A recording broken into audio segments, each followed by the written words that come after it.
Last week, Chris Cluse posted a four-part critique of my views of biblical violence. So yesterday, I responded by posting a video that offered a response to two of his critiques. So this morning, he posted another video offering a response to my response to his critique. So now I am posting a response to his response to my response to his critique. Hope that's clear. I want to begin with a word about his thumbnail for the video, however. This is his thumbnail. So he depicts himself watching a video of me critiquing him. That's a really good thumbnail. This is really well done. And I just have to say, I have no skill at making thumbnails for my videos. That has often been pointed out to me. Honestly, I just don't have the mental energy or time to put into that. But I want to commend art when I see it, and this is really well done. Okay, so let's now talk about the video itself. So the first thing is that Chris notes that I haven't addressed his appeal to the rhetorical device of merism. So a merism is a rhetorical device in which totality is represented by the inclusion of contrasting parts of the whole. So what he says, for example, I think a great example is in Joshua chapter 6, where the passage says the soldiers went in and killed men and women, young and old. And that is just a way of emphasizing the totality of the killing. It does not necessarily entail that specific groups of women and young and old were killed. It could be that it was just soldiers potentially who were killed. But nonetheless, the rhetorical device of a merism is invoked to emphasize the totality. And this is what Chris says I haven't addressed. I have addressed it, I should say, in my debate, as I recall, with Paul Copan. But here he says in the verse that he began by talking about, 1 Samuel 15:3, Samuel directs Saul to kill all the Amalekites, men and women, children and infants. And he says, well, this is another merism. So it's just using contrasting parts like young and old, men, women, in this case, men down to infants, to emphasize the totality of the destruction that is being commanded for the Amalekites. So now comes his claim, which is that so technically that rhetorical device doesn't require there to be any infants or children or women killed.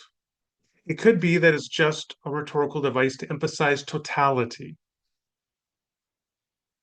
The main problem with this as a response is it's really an overt case, I would say, of motivated reasoning.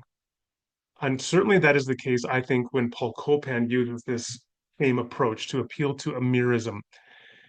Because what they want to say is that technically the passage doesn't require the killing of children and infants and women. But what you have to be clear on is neither does the use of a merism exempt women, the old, children, or infants from being killed or targeted.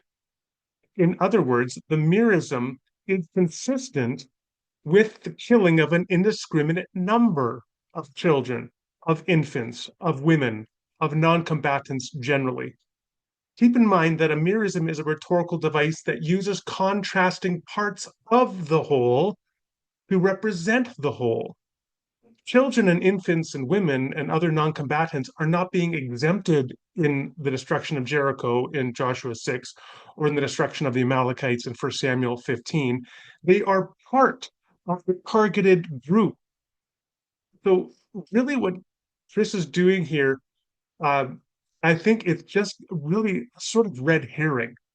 He's just trying to say, well, we don't necessarily know that there were children and infants killed and women killed because we don't have descriptions of specific women, children, and infants being killed. All we have is that a merism has been invoked, and that's it. So we can't infer for sure that women, children, and infants are killed. And really, I would say on the balance of probabilities, of course, women, children, and infants were killed. Jericho had a significant civilian population within it, even though People like Copan, borrowing on the work of Richard Hess, have tried to argue it was primarily a military citadel. That doesn't mean there were no civilians living within Jericho or other fortified cities, quote unquote. Likewise, in 1 Samuel 15, there's no evidence that women, children, or infants were spared from Saul's killing. In fact, the passage implies that minimally an indeterminate number were killed because the only person being described as being left behind was, in fact, King Agag. So I find this appeal to Mearsums just to be a distraction, unless Chris wants to argue that no women, children, or infants were harmed categorically. He hasn't offered any reply to my critique. And the only way I think he is going to be able to argue that is precisely by appealing to some bigger theological categories and ethical categories, such as that God would never command such a thing, that we can know through our moral intuition and through who God is revealed to be in Jesus Christ. Now, this brings me to the second thing I want to interact with. And here we're going to play a clip from his video, and then I'll offer a reply. It doesn't inherently validate Randall's solution. Again, Randall's solution is that these reports contain human authorial errors that God providentially allowed into the text. The fundamental methodological challenge that Rausser's view faces, it remains unchanged, regardless of the level of brutality described.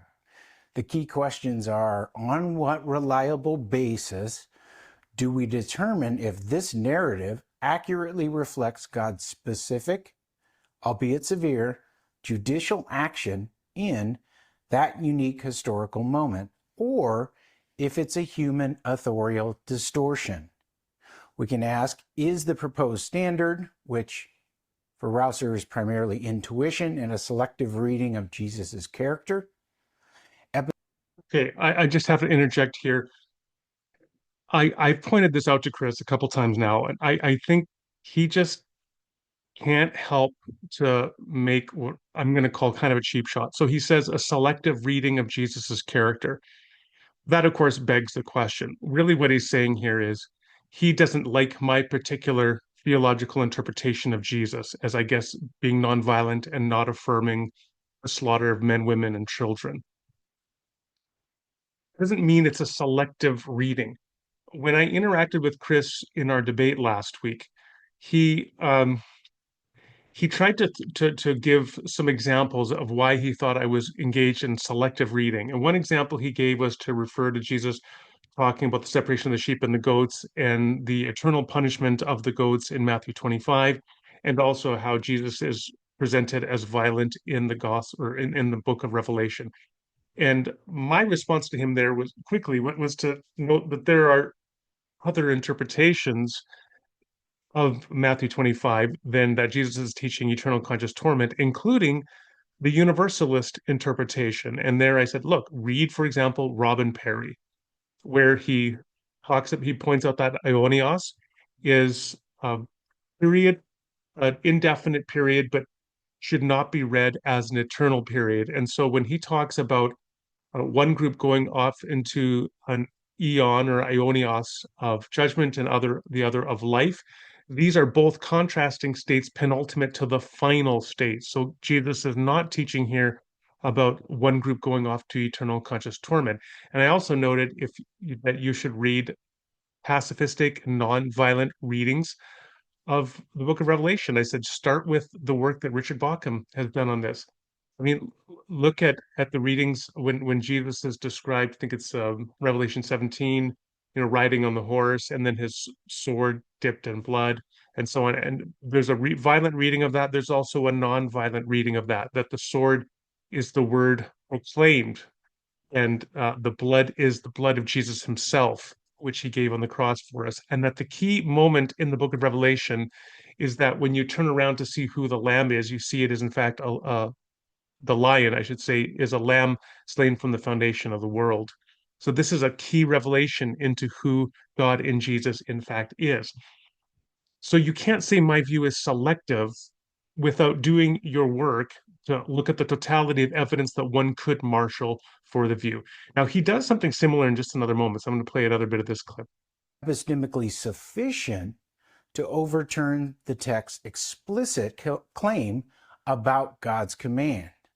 So he says here, explicit claim about God's command. So the claim to kill all the men, women, children, and infants in 1 Samuel 15 is explicit, he says, and I'm denying what is explicit. This is another case where he's slipping in this straw manning assumption. So what is explicit? Because Chris is arguing this is in fact a merism that doesn't entail that any men, women, children, or infants were killed. It's simply a contrasting parts of the whole to suggest the totality of victory. And his critics could say, well, you're denying the explicit meaning of what's presented in 1 Samuel 15:3, which is that men, women, children, and infants were all killed. So who decides what is quote unquote explicit? Really, what he's simply doing here is privileging his particular interpretation as assuming that's the obvious one that any person of goodwill would accept, and that if you deny his interpretation, you're denying what is quote unquote explicit in the text. And of course, young earth creationists could say the same thing to an old earth creationist or a theistic evolutionist by saying you're denying the explicit message of Genesis 1 that God created the world in 6 literal 24-hour days. Who says that is explicit? That's your interpretation. Same thing here. Those are the key questions that I pose for Rausser that I really haven't heard him, both in this video or in our debate, fully address. Okay, I'm going to offer a response now to this. Okay, so the gist of what he's saying here is what justifies me ultimately interpreting this as denying that God ever commanded the killing of men, women, children, and infants? Okay, let's start off with this. I just pointed out that his attempt to avoid the killing of women, children, and infants is to appeal to a merism. That doesn't work because a merism is still using contrasting parts of the whole to suggest the whole. So the contrasting parts, including the killing of men, women, children, and infants, would now entail that reasonably men, women, children, and infants were all killed as part of the totality of destruction of the whole of the Amalekites. This, as I said, is further underscored by the killing of Agag, who is the one who has been spared to that point. The text doesn't refer to any children, infants, or women as having been spared. So the reasonable interpretation is that they were not spared, that an indiscriminate number of them were killed. We then go on to the next point. Yes, it is true that our moral intuitions do strongly favor a non-violent reading and a reading that denies the facticity of that as a literal claim of what God commanded, because we have moral knowledge that it is wrong to kill non-combatants, that it's wrong to kill infants and small children. Just in the same way that you have some passage like in Numbers chapter 31. It's often been pointed out that Numbers chapter 31 sets up the idea of kidnapping girls as war brides and marrying them off to the soldiers who killed their families and setting them up because you cannot consent to sexual contact when you are a child who witnessed your family massacred and have now been kidnapped by the man who killed your family or one of the men who killed your family. You cannot now consent freely to sexual contact with that individual. And so Numbers 31 sets up the scenario in which girls are being raped because they cannot consent to sexual act. They're being raped by the soldiers who quote unquote marry them after 30 days of mourning. And I've met many Christians who struggle mightily to explain how, well, that's not really what's going on here because God would never condone rape. I agree God would never condone rape, and you are right to look for an alternative interpretation based upon that correct, very strong moral intuition that God would never command or allow or commend rape.